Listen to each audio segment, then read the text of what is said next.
Good morning, Room 22 students. This book is The Lemonade War by Jacqueline Davies, and we're reading chapter 2 today. So chapter 2 is called The Breakup, and every chapter in this book starts with a dictionary definition of the word. And so in this book, the dictionary definition of the word breakup is a dissolution of a unit, an organization, or a group of organizations. The Justice Department sometimes forces the breakup of a large corporation into several smaller companies. Jessie didn't get it. She just didn't get it. What was Evan's problem? He'd been acting like a weirdo for 2 days now, and it was 2 days ago that the letter had arrived. But why would he be so upset about that letter? This is a puzzle, Jessie told herself, and I'm good at puzzles. But it was a puzzle about feelings. And Jessie knew that feelings were her weakest subject. Jessie sat in the cool darkness of the basement and thought back to Monday, the day the letter had come. Everything had been normal. She and Evan were putting together a lemonade stand in the driveway when the mailman walked up and handed Jessie a bundle of letters. Evan never bothered to look at the mail, but Jessie was always entering contests and expecting to win, so she flipped through the letters right away. Boring, boring, boring, said Jessie as each letter flashed by. Hey, something from school addressed to Mom. She held up the plain white envelope. What do you think it is? Dunno, said Evan. He was in the garage, uncovering the small wooden table they usually used for a stand. It was buried under the 2 snow tubes, 2 boogie boards, and the garden hose. Jessie watched while Evan gave a mighty pull and lifted the table up over his head.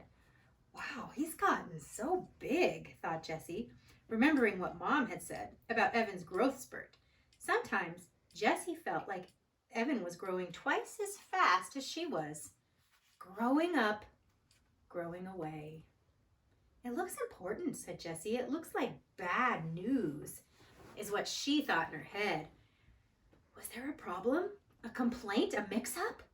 All the nervousness she'd been feeling about skipping to 4th grade suddenly blurbed up inside her. This table's really dirty, said Evan. Do you think we can just cover it with a lot of cups and the pitcher and no one will notice? Jessie looked. This table was streaked with black. No, Evan groaned. I'll clean it, said Jessie. Evan had only agreed to have a lemonade stand because it was one of her favorite things to do. The least she could do for him was clean the gunk off the table. Maybe, she said, holding up the envelope again. We're postponing school. Maybe the first day is going to be next Tuesday, you think? That got Evan's attention. Let's ask Mom to open it up, he said. Up in the humming cool of her office, Mrs. Tresky read the letter once through. Well, she said, this is a curveball. She looked right at Evan. Jessie thought her face looked worried. Evan, you and Jessie are going to be in the same class this year. You'll both have Mrs. Overton. Jessie felt relief flood her entire body.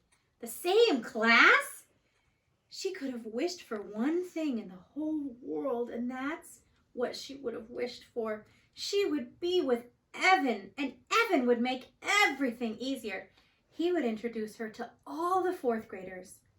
He would show them all that she was okay, not some puny 2nd grader who didn't really belong. But Evan didn't look happy. He looked angry. Why? He asked in an almost shouting voice. Mrs. Tresky scanned the letter. Well, the classes were small to start with, and now some of the 4th graders they thought would be attending aren't, because they're moving or switching to private schools. So they need to combine the 2 small classes into a bigger class. That is so unfair, said Evan. I wanted Mrs. Scobie, and I don't want... Oh, he looked at Jessie. That is so unfair. Jessie was surprised. This was great news. Why didn't Evan see that? They always had fun together at home, and now they could have fun in school too. It'll be fun, she said to Evan. It will not be fun, said Evan. School isn't fun. And then he stomped downstairs and locked himself in his room for the rest of the afternoon. They never finished the lemonade stand. And here it was, 2 days later, and Evan was still all locked up, even though he wasn't in his room. He wouldn't talk to her, and he wouldn't play with her. So Jessie went up to her room and did what she always did when she was upset or angry or sad or confused. She started reading Charlotte's Web. She had read that book 100 times. She was at the good part, the happy part. Wilbur had just been named some pig, and he was getting all kinds of attention from the Zuckermans and the whole town. But Jessie couldn't settle into that happy feeling, the one that usually came when Charlotte said, "I dare say my trick will work, and Wilbur's life can be saved." Instead, she kept noticing an unhappy feeling. Tap, tap, tapping on her shoulder, and it wasn't the unhappy feeling that came from knowing that Charlotte was going to die on page 171. It was Evan. She couldn't stop thinking about what he had said. Jessie could only remember one other time that Evan had said, "I hate you," to her. Grandma had been over, and Evan needed help with his math homework. He had that frustrated, screwed up mouth look that he sometimes got with math or spelling or writing reports. Mom called it, "he's gonna blow" look. But Grandma couldn't help him because it was all Greek to her, so Jessie had shown him how to do each problem. Well, she'd sort of jumped in and done the problems for him. That was helping, wasn't it?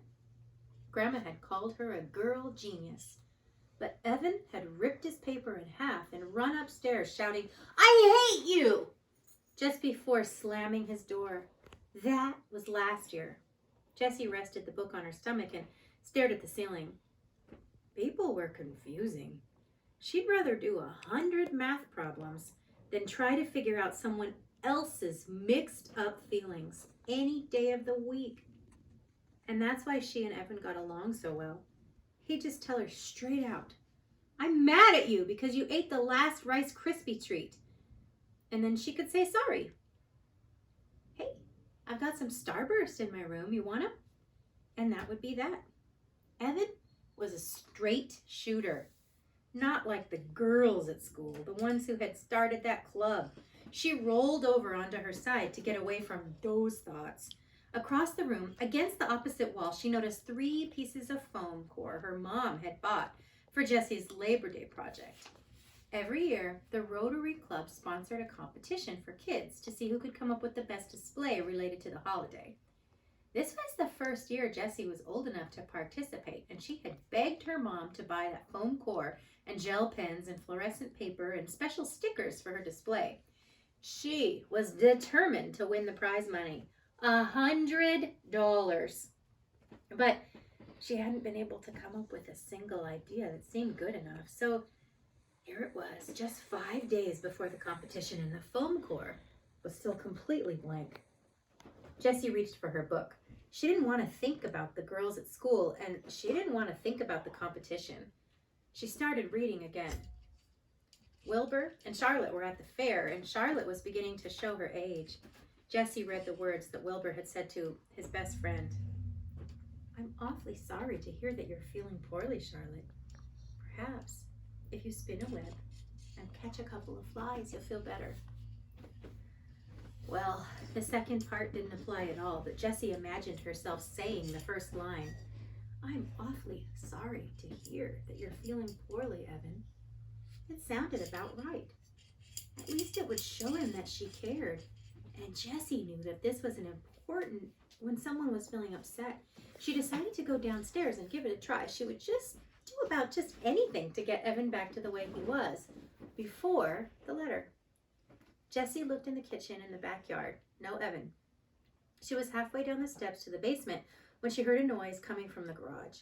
She opened the door and felt the full heat of the day on her skin. It was like some giant had blown his hot, stinky breath on her. In the garage, she found Evan and Scott Spencer. Weird, she thought. Evan doesn't even like Scott Spencer. They'd been off-again friends from kindergarten. But ever since Scott had purposely put Evan's bike helmet under the wheel of the Tresky's minivan so that Mrs. Tresky ran over it when she backed out, the friendship had definitely been off. Jessie looked from Evan to Scott and back again.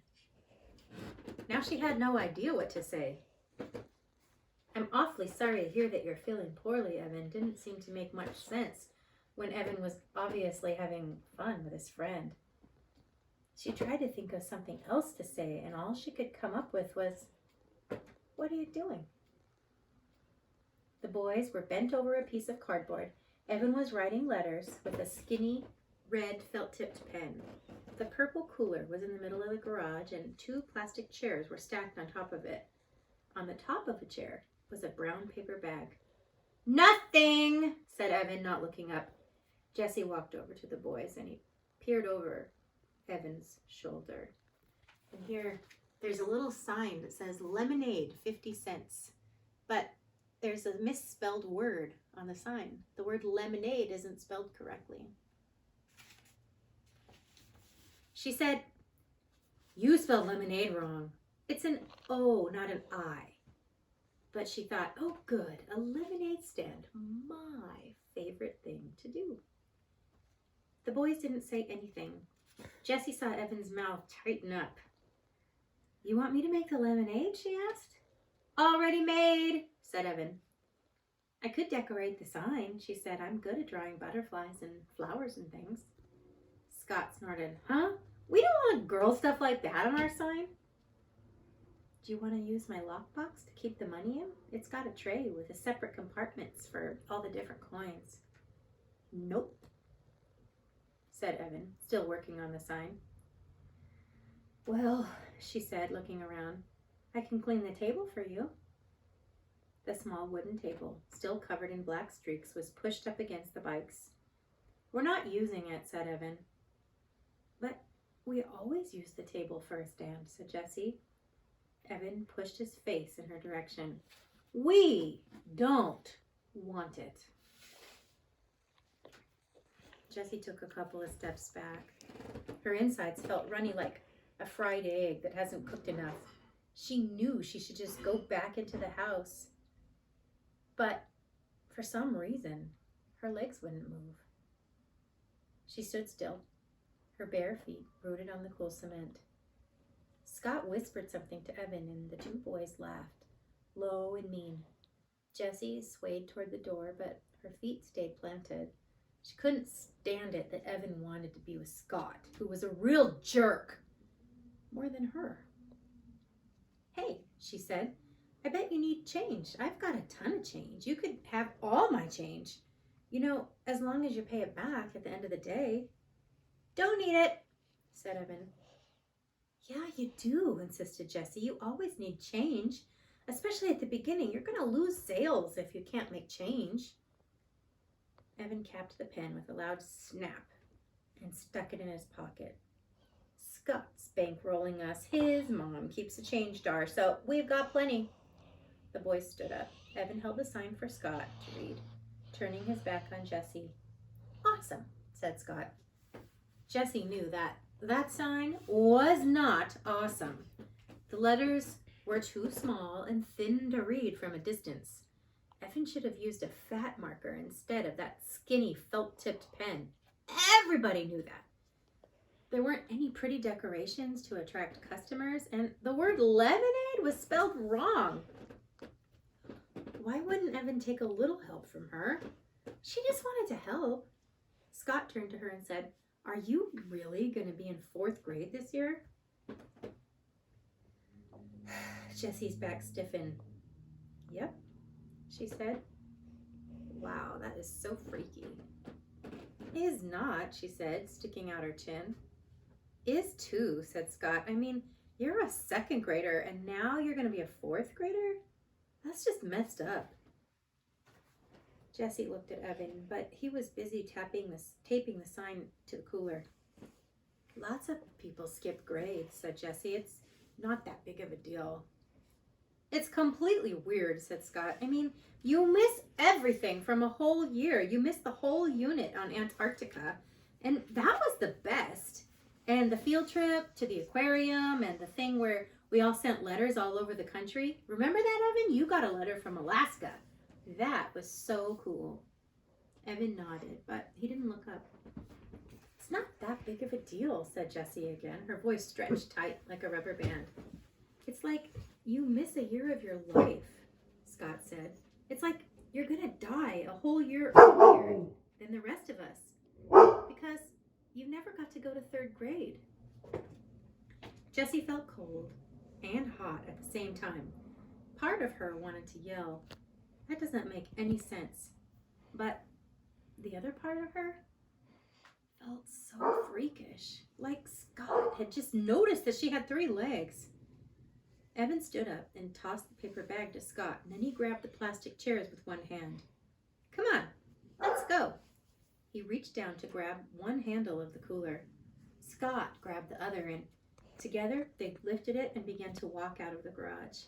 "Hey, Evan," said Jessie, calling her to their backs. "Can I come too?" "No," he said, without even turning around. "Come on, please. I'll be a big help. I can do lots of things." "You are too young," he said sharply. "You're just a baby." The boys walked out. "You're just a baby." Jessie couldn't believe that Evan had said that. After all that stuff that they'd done together. And he was only 14 months older than she was. Hardly even a full year. She was just about to yell back something really harsh. Something stinging and full of bite. Like, "Oh, yeah?" And then she heard Scott say to Evan, "Man, I can't believe you have to be in the same class as your little sister. If that happened to me, I would move to South America." "Yeah, tell me about it," replied Evan, crossing the street. The words died on Jessie's lips. She watched Evan walking away, getting smaller and smaller. He was deserting her. He wasn't going to stand by her at school. He wasn't going to smooth the way for her. He was going to be on the other side with all of them, looking down on her, telling everyone that she was too young to be part of the crowd, telling everyone that she didn't belong. "Fine for you, Evan Tresky," she said as she marched into the house, her fists balled up at her sides. "I don't need you. I don't need you to have fun, and I don't need you to run a lemonade stand. And I don't need you to make friends in the 4th grade." Halfway up the stairs, she stopped and shouted, "And I am not a baby." And that's the end of chapter 2 of The Lemonade War by Jacqueline Davies.